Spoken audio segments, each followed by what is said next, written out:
Sejam muito bem-vindos. Pois é, chegamos ao fim da nossa jornada por A Revolução dos Bichos de George Orwell, um momento em que a utopia prometida encontra seu trágico e inevitável final. Essa pergunta é o centro de tudo, não é? Vamos mergulhar juntos na conclusão terrível da Revolução dos Animais, naquele ponto de virada em que os ideais de liberdade são esmagados e dão lugar à tirania mais cruel. Para entender esse colapso, nossa análise vai traçar o caminho do sonho à ruína em 5 estágios. A gente começa com uma traição pessoal e termina com um aviso que ecoa através dos tempos. A decadência moral da granja, o ponto onde tudo começa a desmoronar de vez, pode ser marcada pela traição ao seu cidadão mais fiel, o incansável cavalo Sansão. O Sansão era a própria personificação do espírito da classe trabalhadora. Ele era movido por uma fé inabalável no projeto coletivo. A promessa de cuidado e dignidade não passava de uma mentira cruel.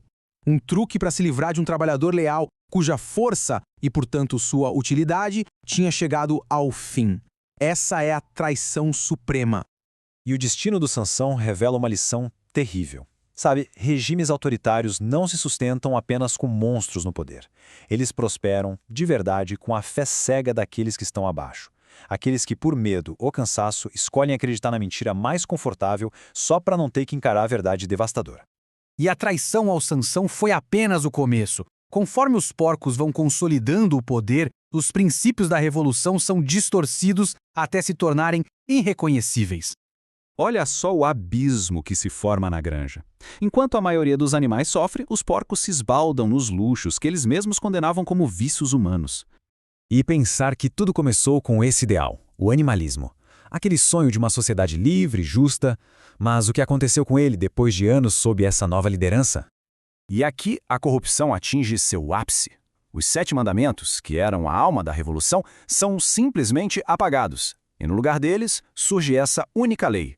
Um paradoxo cruel que não só permite, mas que justifica toda a tirania. Para manter o controle do presente, os porcos perceberam algo fundamental. Eles precisavam dominar completamente o passado. Os símbolos de liberdade, como o hino da rebelião, são sistematicamente arrancados. A história é reescrita tantas vezes que as novas gerações nascem num vácuo, sem a memória de que um dia se sonhou com algo diferente. Fica uma população sem contexto para a própria servidão. E é assim que o regime se consolida.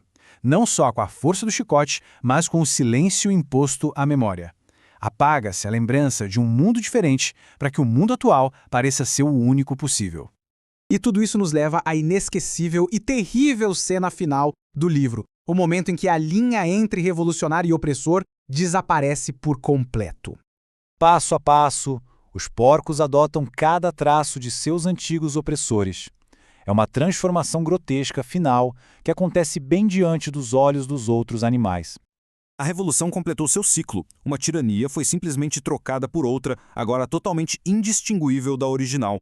Então, qual é a grande lição que fica dessa fábula tão potente? Bom, a história de Orwell é um aviso atemporal sobre a natureza sedutora do poder. Orwell mostra que qualquer poder, se não for controlado, se não for questionado, inevitavelmente vai se transformar em tirania. Não importa o quão nobres fossem os ideais lá no começo. A mensagem final é essa, bem direta. A liberdade não é um destino, é uma luta contínua, que exige vigilância constante.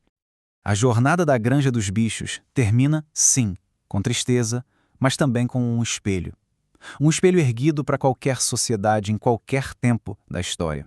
E a história se transforma, então, numa questão atemporal sobre a nossa própria sociedade e o papel que cada um de nós desempenha nela.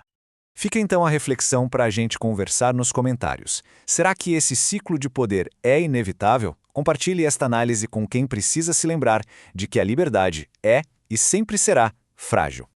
E para apoiar o canal, considere usar os links que estão na descrição para adquirir o livro. Muito obrigado por acompanhar a gente em mais essa análise.